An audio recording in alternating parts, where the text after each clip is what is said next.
Well, hello and thank you to Thought Leader Magazine. My name is Todd Smith and I am the host of Thought Leader Magazine, as we call TLM.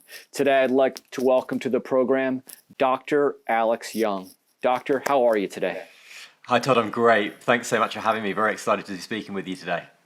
Awesome. Well, welcome to the show. So one of the things I wanted to talk about was I'd read your bio and I went through your company website and your personal website. And one of the things that I noticed is that there's not a lot of pictures of you on your website. There was one photo with VR goggles on, and there was a guy that could have been you, but the photo itself was somewhat abstract. So when we had met earlier and we did the pre-interview, are you a Star Wars guy at all? Star Wars? I love Star Wars. I love Avengers. Anything Awesome. comic related. I'm a huge nerd, All right, great. as we'll find out. So you're gonna love this then. So when I read your bio, I literally expected someone like an Alec Guinness, somebody that kind of had this gray beard and possibly a cloak even. And then when you got on the call, I was like, wow, you are like a lot younger than I expected. Largely because when I was looking at all of your accomplishments, I was expecting Alec Guinness, not Alex Young. So anyway, one of the things that I'd like to do is kind of go through your background a little bit. And the one thing, if there's any tips that you can give our viewers, is just basically some things that you've done to maintain your youth, because you've done a fantastic job. So we were talking, just give us some quick bullets about you. Where did you graduate college from? Yeah, sure. Well, I mean, if I'm a huge Harry Potter and Star Wars fan, so if anyone wants to donate me a cloak, I'd be very happy to receive it ahead of the holiday period. So no, that'd be great. So and thank you for those kind words. And I think just off the top of the bat, I mean, actually, as we'll sort of hopefully dive into on within this conversation, one of the reasons why there's not a lot of pictures of me anywhere really is because anything that I do, I quite like being behind the scenes, and I like building and being creative where the product or the company or other team members take front and center stage really. And it's probably only more recently, as the company's grown, as Virti's grown, that I've taken more of a thought leader approach to educating people around what we do and about learning and the things I'm passionate about. So that's been a really interesting transition to me. So that's a bit of a Quentin Tarantino showing you the end first, and then we'll go back to the beginning. But my kind of original background was I grew up in the northwest of the United Kingdom, as you can tell from my English accent. My mother was a school teacher, so I've probably got some genetic predisposition for sort of learning and teaching and education. And then I loved doing things, and I loved being very practical. I grew up around video games. I'm a huge video game nerd, and so I opted to do medicine at university in the UK. And did that in Bristol, which is in the southwest. For anyone who's not too familiar with the sort of UK geography, really fun place to be. And did my training there for about 6 years. I was always very entrepreneurial, so really interested in learning, interested in business and things like that. So I founded one company when I was a medical student that did events and in-person learning and training for doctors, nurses, pharma companies, which grew. I did that with one of my friends who was a dentist in medical school. And then I sort of taught myself some really quite basic coding skills, really to promote a lot of those events. And then with those coding skills, went on to build another company, this time an online company, which I did around my training as a surgeon. So I wanted to do trauma and orthopedic surgery, which is dealing with fractures and broken bones and replacing joints. And so I did that training, but as a bit of a side hustle, I was also building a series of websites that did online preparation for doctors and nurses, really because doctors and nurses do a heck of a lot of exams and it's very expensive. And I was very passionate about helping people to better themselves. And at the time when I did it, there weren't really any online either banks of questions or support for exams or interviews and things like that. So that company grew quite rapidly without me ever intending it to do so, with me sort of as the only employee, and it ended up selling into Europe, but also into the United States because it was online and digital. And then that sort of took me through to near the end of my surgical training, at which point I was probably around about 30 years old. And I had this big idea for a technology platform that could really help people to learn and train in a much more data-driven and convenient way. And when I was training as a surgeon, a lot of the way that I was taught was just from on-the-job learning. So I might see a surgeon perform an operation, watch them do it, be observed doing parts of the operation myself in a safe way, and then I'd gradually build up my skills. And same with things like communicating with patients or communicating with relatives. You observe people doing that, you observe subtle things like their body language, about how they deal with difficult conversations, and then you try and adopt and adapt that into your own practice. And that was great, but it was very time consuming. It was very variable depending on the types of tutors or mentors you might see or work with. And often for people it was not very accessible. So I worked in the United States in the Hospital for Special Surgery, doing a fellowship for a little while on the Upper East Side of Manhattan. Is that what brought you to the US, was the fellowship? That was the first time I sort of worked in the United States. I had always come over to the US, particularly New York, because my parents loved coming over to New York to go shopping. So I'd sort of probably been over at least once or twice a year. Yeah, exactly. Yeah. So I was very, very familiar with the United States. But I mean, with my time spent in the US, I was a big proponent of, how can we revolutionize how people train and perform, so that I didn't necessarily need to travel over to a hospital in the US to learn certain things. You could do it virtually. I could do it virtually and digitally. So what we built at Virti was really this system that captured in-person training, digitized it, collects data around it. And that was around about 3 years ago. So I packed in my clinical training and went full-time as CEO on Virti. So did you ever actually go into being an orthopedic surgeon? Or did you just basically get to the point where you were trained and then went on to become an entrepreneur? Yeah, so the way that sort of orthopedic training and all medical training works, for anyone who's not familiar, is that you kind of graduate from medical school, and in medical school you're doing lots of kind of theory, or you're sort of doing a lot of observation. And then when you graduate, you are working, so you're actually practicing in orthopedics. You're doing things like actual operations, but you're still learning as you go along. So you're not yet what's called a consultant, so someone who might work privately or might sort of have people that they themselves are teaching. So I was literally probably like 2 or 3 years maybe off completely finishing my training, getting into private practice, and I sort of at that point had a big decision to make as to whether I went full-time on Virti. That was the fork in the road. Exactly right. So you could have gone 2 more years and then you would have been in practice as an orthopedic surgeon, but then you were like, you know what, I feel this pull to entrepreneurship. Let's go. Exactly right, and I think it was probably even more so than that. It was because I'd been doing some entrepreneurial stuff around around my training and my day job, and it was really with this big idea. Do I go full time and put all my energy into that, or do I try and split it? So that it was even more kind of like subtle decision. Yeah.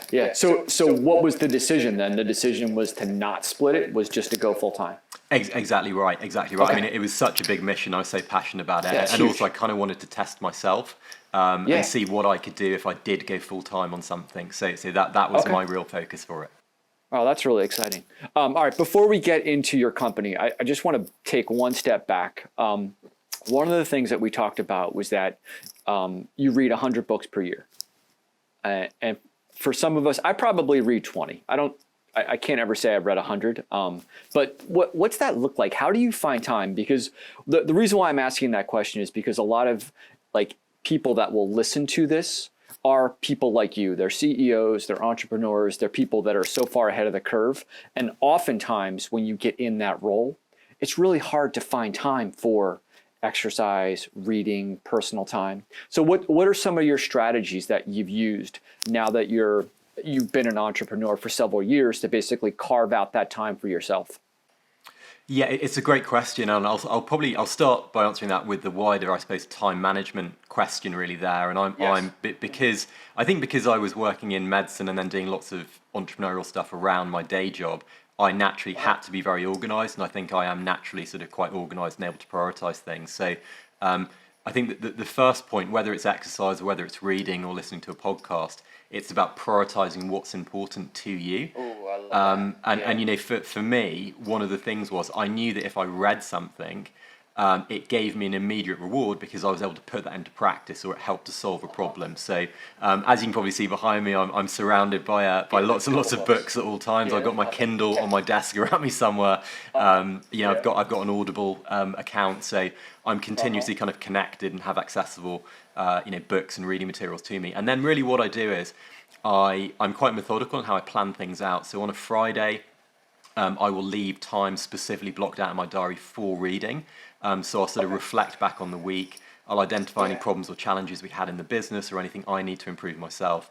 And then I'll dive into a book, I'll dive into a podcast, whatever it is that gets me that information. And I won't necessarily read the book, beginning to end. I might jump into an old book. I might just focus down on a couple of different chapters.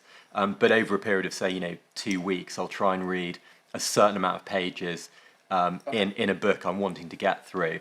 And then it basically means that it's the equivalent of getting through about 2 books a week, something like that, I guess. Okay. With 52 weeks in a year. So that's kind of how I break it down and do it. All right. I like it. All right. So here's the follow-up question to this, and this is super important just because, the Stephen Covey, like the 4 quadrants of time, right? So like what you're describing is one of those things that's like important, but not urgent. And for me, that's probably where like leadership should spend their time.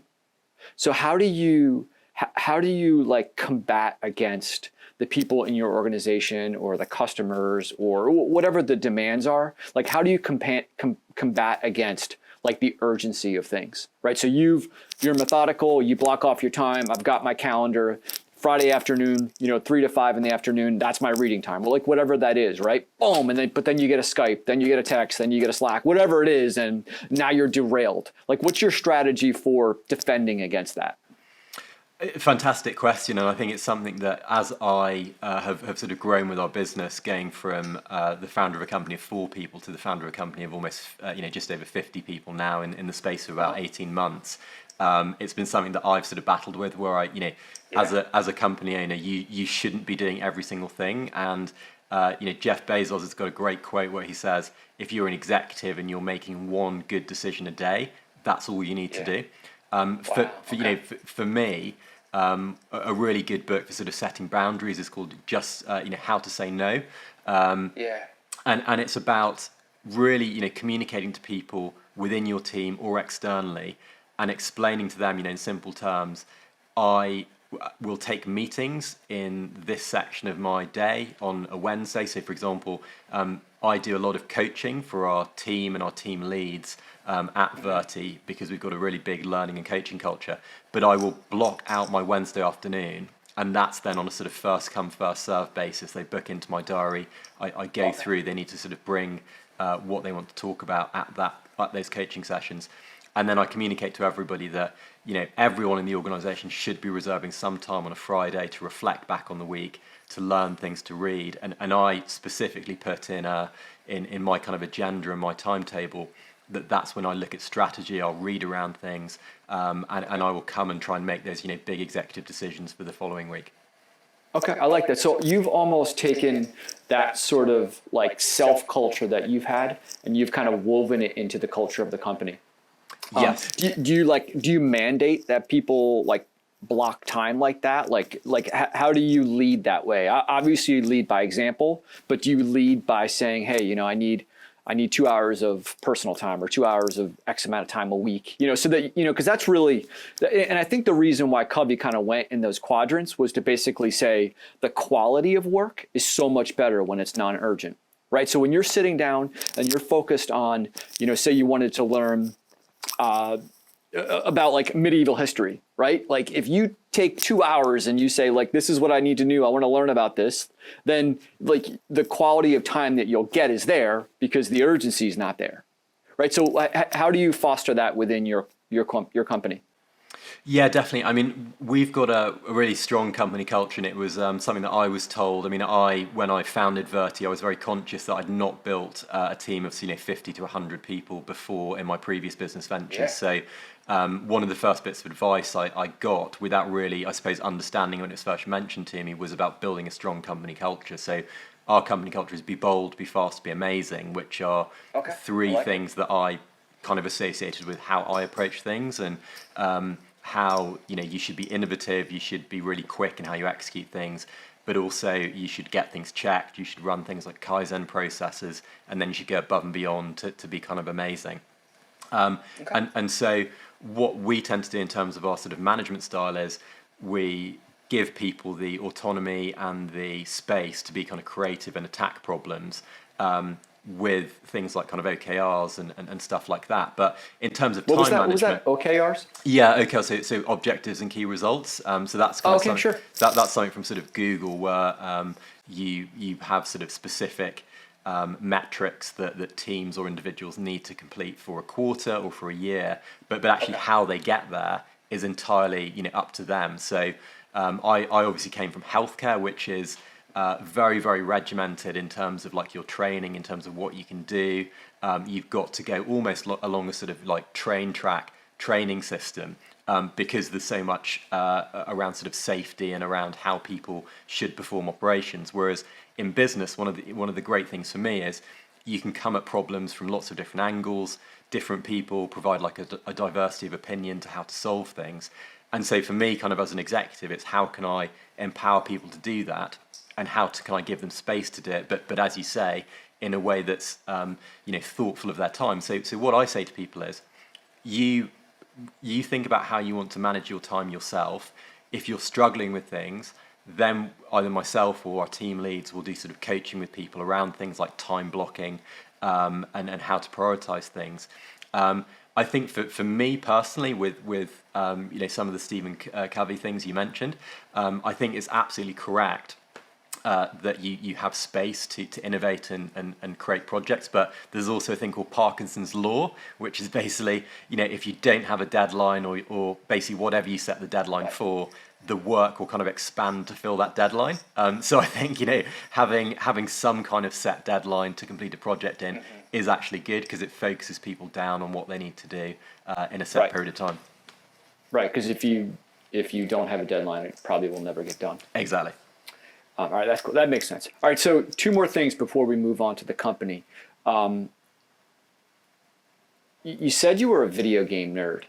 Now, from what I'm hearing so far, I just don't see how the video game thing fits in. But what's your video game, like, what's the go-to game for you?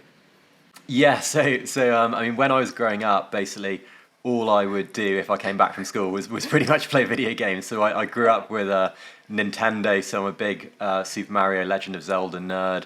I then went into PlayStation, played a lot of Tony Hawk's Pro Skater, a lot of things that kind of were either quite tactical or required quite good hand-eye coordination.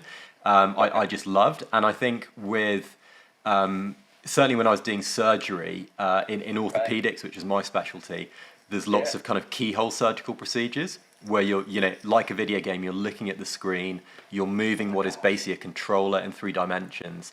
A joystick. And exactly, and you've got to be, you know, if you're quick, you're good with your movements, you get things done, and you help the patient, and that really excited me. And then I think as I started looking more into learning and training, the kind of mechanics behind video games like really fascinated me. So there's, you know, some amazing books on game design, and really understanding what that does. And, you know, in just basic terms, a lot of it is simply human psychology, how you can incentivize yourself, how you can reward yourself, how you can hook yourself to do something, and then get into what's called a flow state, where whatever you're doing, whether it's working on a project, whether it's learning, whether it is, you know, doing a sort of podcast interview, where you're just, everything's flowing off, you're really enjoying doing it, and you get the best out of yourself. And that's when, you know, if you're watching a great movie, or you're playing a video game, or you're really engaged in a conversation, time just seems to like sort of slip away, and you're very, very involved in it. So that part of things always fascinated me, and that's one of the things in my last company and with Virti, where the Virti engineering team is predominantly made up of games designers, so people from games development background, where we're thinking, how can we make learning fun for people? How can we get them to remember information for longer using things like rewards, multiplayer, gamification, all this type of, exactly right. Yep. Yeah, that's really cool. Now, I have teenagers, and we loved, we were talking about Star Wars, like the Lego Star Wars games. Those were awesome. Yep. But when my kids got to like middle school, there was this game that came out and it ruined video games for me. It was called Minecraft, right? Have you played Minecraft? I have, yeah. Okay, so they go, all right, we're playing these really cool strategic games with characters, and they hand me the controller and they go, hey, Dad, want to play Minecraft? I'm like, sure. We start playing Minecraft. I'm like, all right, what do you do? Well, you just build. I'm like, well, what's the goal? Well, you just build over there, and then somebody comes into your world. All right, then what happens? Well, then you just keep building. I'm like, it didn't have like an end game for me, so it lost it. That was the last video game I played, actually, because I was so upset with video games at that point. There's a fantastic episode of South Park, actually, where Randy Marsh is probably my favourite characters in any TV show. All the kids are playing Minecraft, and the running joke is that basically adults just don't understand it. But kids get it, and Randy Marsh is basically trying to get into play Minecraft with his children, but the thing that he can't understand how to do is how to tame a horse. So that becomes like the kind of unspoken key password to then get into it. But it's very interesting, actually. Like our CTO Nils Hellberg, his daughter actually is hugely into Minecraft with lots of her friends, and it's incredibly creative. And you've got other things a little bit like Minecraft, like Roblox, where they're actually they're actually teaching children how to code and how to learn and all this amazing stuff, which is just brilliant. And I, in my nerdiest days when I was 17, 18, I loved like creating like levels for one game called Unreal Tournament, where I was sort of teaching myself how to do it and building these things on an editor. And that's what, that's the amazing thing that, people and children have access to now, where they can learn the tools, they can build their own games. And that's really, really exciting. And it's interesting because it's one of the same sort of methodologies that we apply at Virti. So instead of sort of creating off-the-shelf content, we give learners and educators the tools to build their own educational environments in either video or computer generated environments, so that they can create their own stuff, they can learn while they're doing it, and then they can deploy it and get feedback on it. Okay, cool. All right, so that's actually really kind of cool, that video game background, how you sort of use that, from your basic childhood, and now you're sort of implementing it in your career. Okay, so that's a fantastic segue into Virti. So if you could, in your own words, just tell us what Virti is all about. Yeah, so Virti is a cloud-based digital training tool, really with a mission and a focus to treat employees in any organization like high-performance athletes. So what do I mean by that? Well, if you think about anyone in a sports team, whether it's a basketball team, American football team, an English cricket team, if anyone knows what cricket is. I do. I've seen it. All kind of sports professionals have coaches who look after their mental well-being, their nutrition, obviously their technical skills training in whatever discipline they're playing in. But for employees at the moment, you might get something like access to a mental health app like Calm, or you might have a very old school antiquated e-learning platform where there's videos or PowerPoints that you have to read through, and then if you don't do it, someone from the HR department bugs you, and you can't complete it unless you click through the scenarios.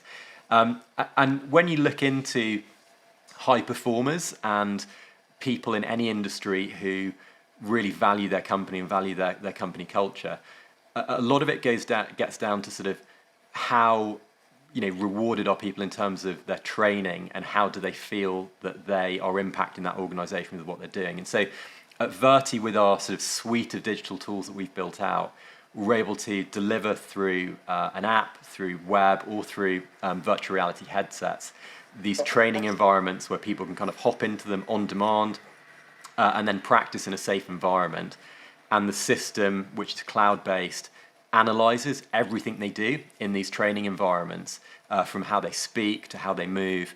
And then it provides both the learners and the trainers with lots of really insightful, unique data on how they can improve. So basically, it allows people to retain information for longer, train up much more quickly. And for organizations, it saves costs on in-person training, and allows them to sort of track their employee well-being, their employee performance, and their employees' education at scale remotely. So that's kind of what we do in a nutshell.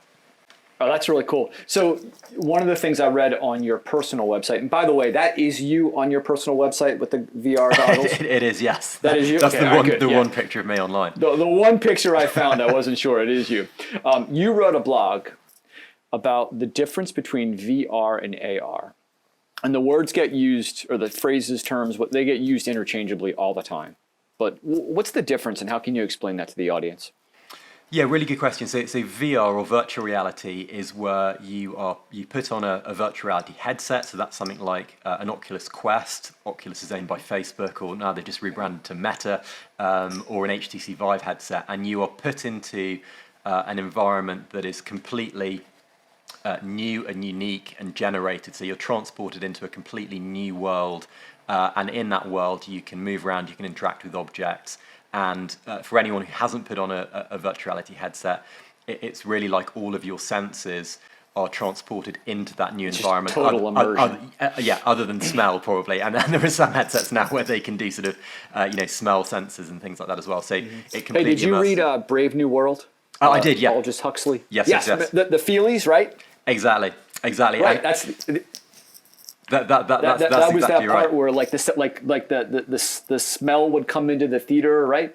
I vaguely remember that, but that's you just got me thinking about that. That's exactly right, and the sort of learning concept behind it. So obviously there's a big gaming community around it, so you can be immersed in a first-person shooter game. You can play tennis, you can play table tennis, and it really does feel, because you're moving in sort of three-dimensional space, like you're there, and it tricks your brain into thinking you're actually doing something, even though you're stood or sat at home in your living room.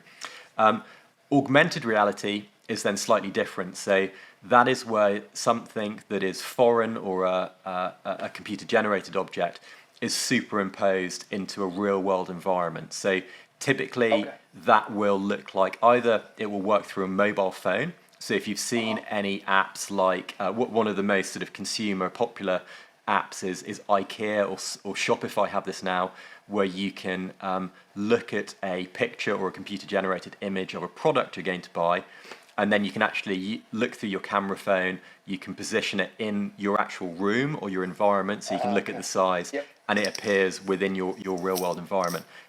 Your real space. Gotcha. Your real space, exactly. And for the headsets, things like Microsoft's HoloLens, you put that on like a visor, you still see your real world environment, unlike VR, but you can see these additional things that are superimposed on top of that. Okay. All right, that makes perfect sense. All right, so but by the way, you say the word Virti better than I do. I like the way it sounds in the British accent better than the English accent, but thank you. So when you first started the company, like a lot of our entrepreneurs, what they're doing is they're basically trying to solve a problem in the industry. Okay, so what was the problem that you solved when you first started? Yeah, so for me, the current gold standard of training is basically a trade-off between scale and quality of teaching and training. So if you think about the best type of training, like I mentioned at the top of the conversation, where you're learning in person or on the job by doing something, that's really great. You're using learning techniques called active recall, which is kind of pulling information out of your brain to develop memories and allows you to then practically implement that into your real world. But that's not scalable, and it's not hugely data driven. So if you see something in work or you do something, you'll do it. You might get some feedback or reflect on it, but there's not like you've got a Fitbit or something that's telling you every single thing you've done. Exactly. It's hard to collect the data, other than like a personal survey or like, hey, here's what I experienced during this training. Exactly right. And that's been the same for hundreds of years almost. And I think the other thing with that, when you look at very important skills in the workplace, like soft skills, so LinkedIn every year publish a big training development survey where they survey hundreds of thousands of learning development representatives at every big company. And increasingly on the back of COVID, some real enormous companies are really focusing down on their people and how their people are being productive and how they look after them, how they look after their mental health. And for really important skills that those surveys have pulled out, like soft skills, for example, which I think about 82% of learning and development professionals say their workforce needs to be trained up on, that's normally done using actors or role play or video training. And if you think about how you might learn communication skills, you sort of observe people doing it, you think, oh, I quite like that, I might try and improve my eye contact, but it's not very data driven. And so with our platform, really where we're trying to innovate is we can collect data when people are in these immersive environments around things like soft skills, so we can measure how they're speaking to people using AI technology called natural language processing, which is a bit like an Amazon Alexa. So in these environments, if they're communicating with a computer-generated avatar, they are having a sales conversation, they are breaking bad news in a hospital, whatever it is, our system analyzes what they're saying, their cadence, their eye contact, and then presents that in a very easy, comparable score, so that then someone can see whether their soft skills are actually good or not good compared to their peers and compared to industry standards. And if they're not good, then we can push them some more information as to how to get better. Gotcha. So when you look at the company, who are your clients? Like, what industries do you serve? So we started off in healthcare as a sort of a small company, because that was my background, and healthcare. If you have poor communication skills, you can have complaints lodged against you by patients. If you don't break bad news correctly or empathetically enough, you can really impact a patient's sort of healthcare system's journey or just their experience of any kind of healthcare interaction. So we started off doing that, but actually the platform and the system we built is completely sector agnostic. So we now work with people in aviation, we work with kind of Fortune 500 companies, retail, franchises, you name it, anyone who really sort of values their people and wants to save costs as well as improve the training they deliver to their people. Wow. It sounds kind of like an endless opportunity for you. What's your vision to scale the business? Yeah, it's been very exciting. I think, from day one, our goal has always been to have a significant market share across any industry on any continent in the world. So we're really sort of swinging for the fences in terms of what we're building, because we're so passionate about just improving how people learn, train, and perform across kind of any industry. So, for me, in 5 to 7 years, if I'm, sort of sat in a cafe in Italy and I can just see over my shoulder someone using Virti on their phone, or they're talking about it in their work, that would be awesome. Yes, you're like, I made it. Exactly. That's awesome. Well, speaking of success, any recent success stories you'd like to tell us about? So we've been really fortunate, and I often have to sort of, reflect and be very grateful, because I normally move from one goal to the next very, very quickly. But Virti itself only started really trading towards the back end of 2018 and really commercially sort of scaled up through 2019 and 2020. So quite a short space of time, in sort of 2.5, 3 years. We've grown in terms of our revenues by over 1,000%. We've gone from a team of 4 to a team of 10 to now a team of 50 in a very short space of time. And we've picked up a number of quite high-profile awards, including being named one of Time magazine's best inventions of 2020 and Fast Company's most innovative companies of 2021, as well as being put up on the NASDAQ tower in Times Square for some of the work we did during the pandemic to help healthcare professionals on the front line. So all those things are super humbling. I think in terms of the company itself, we most recently did a Series A investment round of $10 million, which we announced in TechCrunch in the summer of 2021, which was really, really exciting and allowed us to grow even quicker and bring on some fantastic investors. So it's just been a really, really fun time. And what we're doing now with some of that money is scaling up the company, bringing some new technology into the product line that we've got, and really attacking more verticals, which is incredibly. Okay. Yeah, definitely. I loved how you said that your product was, or your service was it's agnostic. Obviously healthcare had its niche for you because of your background, but really when you think about what the product and the service can do, it's really can be embraced by any technology. All right, so that's all great stuff. But every entrepreneur faces this, and here's what I need to find out from you is, like, what are some of the biggest challenges you face? Obviously, we're coming, hopefully, out of the COVID era, which it sounds like actually could have been, an opportunity for you because everybody's remote, and your platform sort of, promotes remote. But as you look forward, what are some of the biggest challenges you think you're going to face?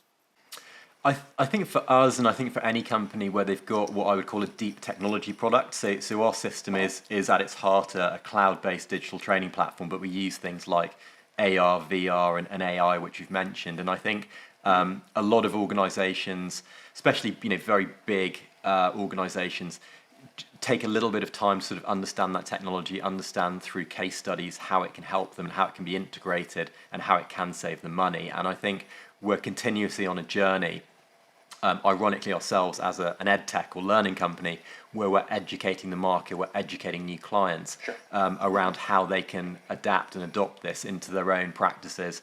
And we love getting case studies, and we love showing people the impact the system has done. So to kind of tackle some of these problems, quite early on we did a randomized control trial, which is sort of a big, very, very valid study showing that our system can improve learning retention by upwards of 230% compared to some other things like just reading a textbook or watching a video, which was hugely important for us.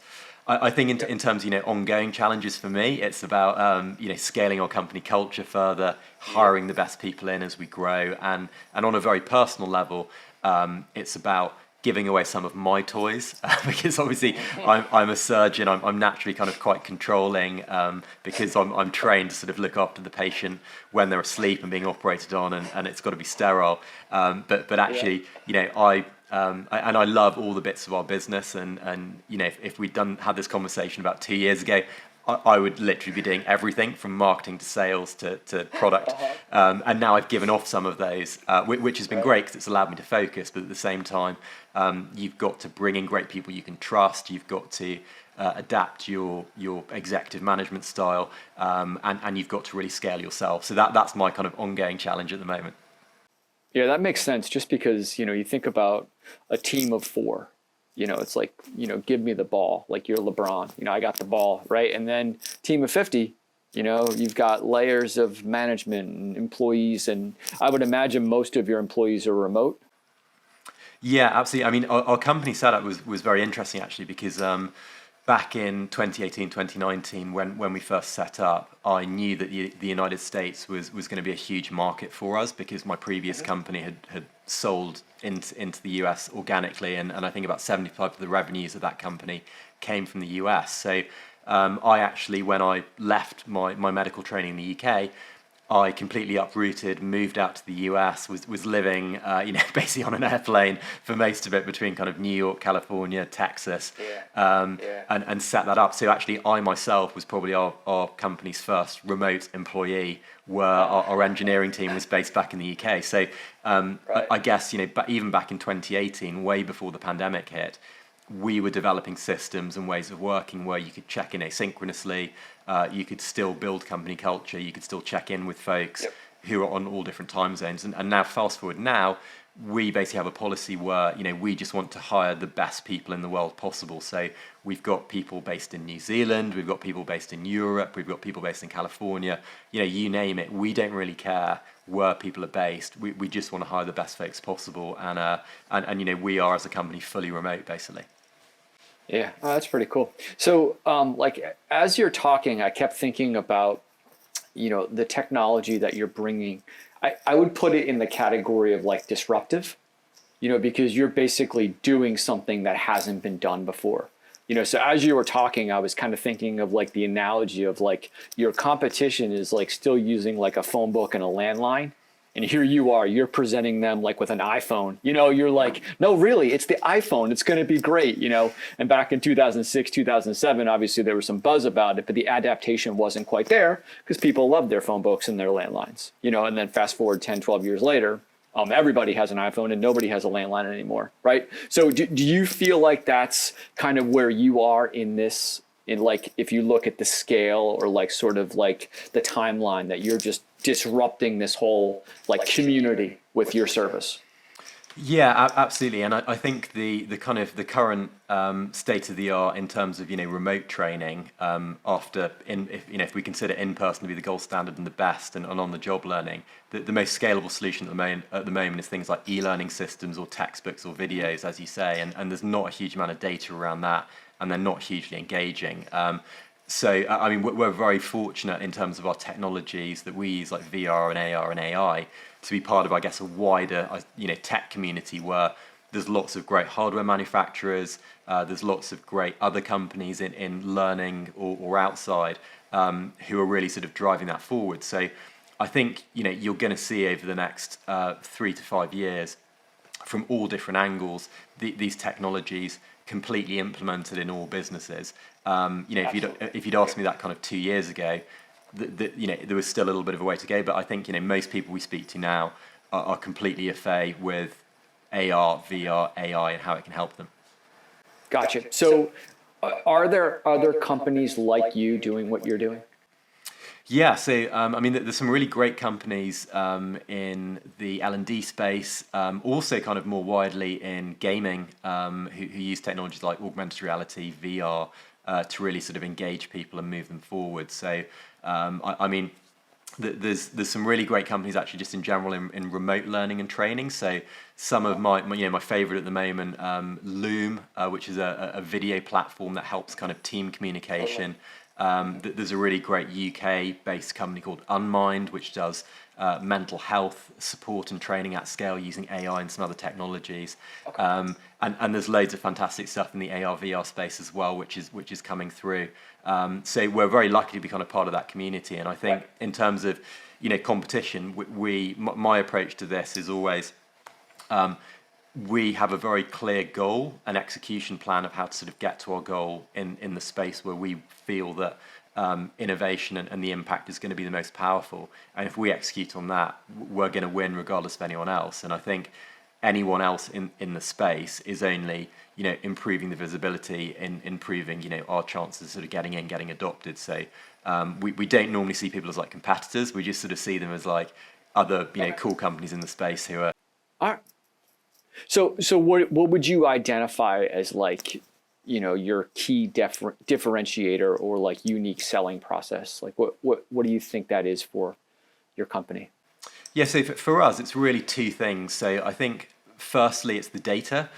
So we have patented and we've got a huge amount of analytics behind how we actually collect what people are doing in these environments and how we then present that in just an easy to understand way for both the learner and for people in the L&D space so that they can actually act on that information and so that learners retain information for longer. So I think that's one of the really, really big things in terms of our platform. The other thing is then the ability to allow people to be creators. So we touched on Minecraft earlier, and that's a great example. So anyone in the learning development space or anyone in the creator space, they don't necessarily want things that are off the shelf.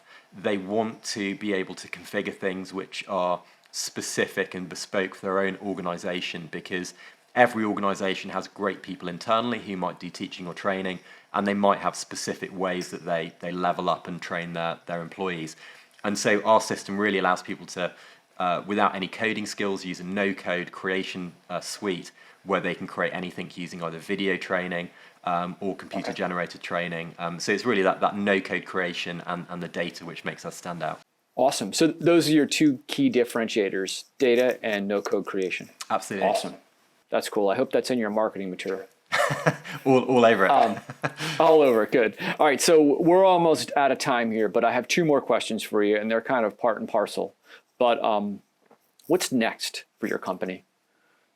What's next? I mean, you've already kind of talked to me. Well, first off, congrats on the funding over the summer. That's a huge lift as an entrepreneur. But now that you've got this funding, like what's next? How do you really take this to the next level? So we just very recently, at the time of recording this, released what's called a feedback tool. So again, to give really a holistic view of how employees are doing, both in terms of training, but also just in their day-to-day moods and attitudes. We've released this suite of tools within our platform, which is free for any existing customers and new customers signing up to use, which allows people to, through our app or through just a web form without the need to log in, to collect data on people's well-being, on their mood in real time. And that really gives people a real-time overview of what their people are doing in any organization, and then allows them to sort of target areas where people might be unhappy. And one of the reasons we went very, very quickly into that field of things is because if you have people who are unhappy, but you're only doing sort of episodic check-ins with them, or 60 or 90 or yearly annual reviews, you're not going to find out about a lot of those problems. And especially if your staff are absolutely fantastic, which I would hope most people's employees are, that they're going to want to leave if they're not happy and go somewhere else. So the fact that you can pick up any of these issues and then you can deal with them either offline or through our platform by pushing them information on like mental health or specific training things that they want help with, that's really, really important. And so really, with what we are doing, we're building out this sort of human performance system, which is collecting feedback on people as well as delivering that training. So that's really what the near term is. And then longer term, it's just scale. So it's sort of, scaling our team, scaling our customer base, and really getting the message out there around why you need to treat your people like high performance athletes, and your people are the most important part of your business. And I love that analogy, like high performance athletes. If you really think about that, it's a really good analogy for getting people to understand like why your system is so necessary. All right, last question, and then we'll let people get in touch with you. You can talk about that. But so you've been through med school. You launched a company while in med school. You've launched another company in the last couple of years. What's the next chapter for you? I'm feeling like serial entrepreneur. Does that sound accurate, possibly? Yeah, it's really interesting, and I think for me, the way that I get my kicks are really from creating things that solve big problems, and I love learning, as hopefully any listeners can tell. So I love challenging myself. So again, in the near term, just looping back to the top of the conversation, we talked about me not being particularly visible, I suppose, on a lot of our company's materials, and wanting to be a bit more of a background figure. Well, yeah. I recently kind of challenge that assumption, because to be honest, there was no real good reason behind that. It was more, I suppose, trying to protect my time and trying to make sure that our product was at the front of everything we did. But actually, I've now flipped that and really challenged myself to communicate our vision personally. So I recently started doing a YouTube channel, which was very, very kind of foreign to me, and actually, ironically, although I didn't particularly want to do it originally, has helped me learn some fantastic communication skills when you're talking to a camera or speaking to an audience remotely, where normally I just sort of speak on stage at big events and things like that. So that's been a real challenge. I think sharing information through blogs, where normally again, your blogs are fantastic, by the way. Well, thank you so much. I mean, it's been I normally do a lot of reflection kind of personally, but I've not sort of publicly shared anything. So that was again another thing I challenged myself to do, really to kind of help people who are sort of on their own journeys, because I do a lot of coaching outside of our company with young entrepreneurs who are sort of up and coming. So it was a really good way, again, to sort of scale myself. And then, I mean, I think, in terms of my longer term vision, I'm completely laser focused really on Virti and everything we're doing for the next kind of 5 to 7 years. But beyond that, I don't know. I've got a few kind of things that always sort of pop up in the back of my head when I see any kind of inefficiency. But my sweet spot's very much kind of people, learning and development, and sort of self-improvement really through technology. So whatever happens afterwards, it will certainly be in that space. Awesome. Well, that is exciting. So thank you so much for being on the show. It was really a pleasure getting to know you, to hear your story. And it's just, I love talking to people that are disruptors, just because they see things that other people don't see. They see, like you mentioned, they see a problem in the industry and they have the guts to go solve it. And I think that's what you've done at Virti. And I appreciate your time. What are some of the ways that our audience can get in touch with you or read some more of your stuff? Yeah, absolutely. So our company is Virti, virti.com as the website. And then on socials, the company is Virti Labs, Labs at the end of that on all our social tags. Okay. And then if you want to check out my blog or YouTube channel, I'm Alexander F. Young across all socials, Twitter, YouTube, you name it. So feel free to get in touch. Drop me an email, drop me a DM, and I'll try and get back to you if you've got any questions. That sounds great. Well, thank you so much for being on the show. It was a pleasure getting to know you, and best of luck to you in your ventures. Thank you for being on Thought Leader Magazine, and have a great day. Likewise. Thank you so much, Todd.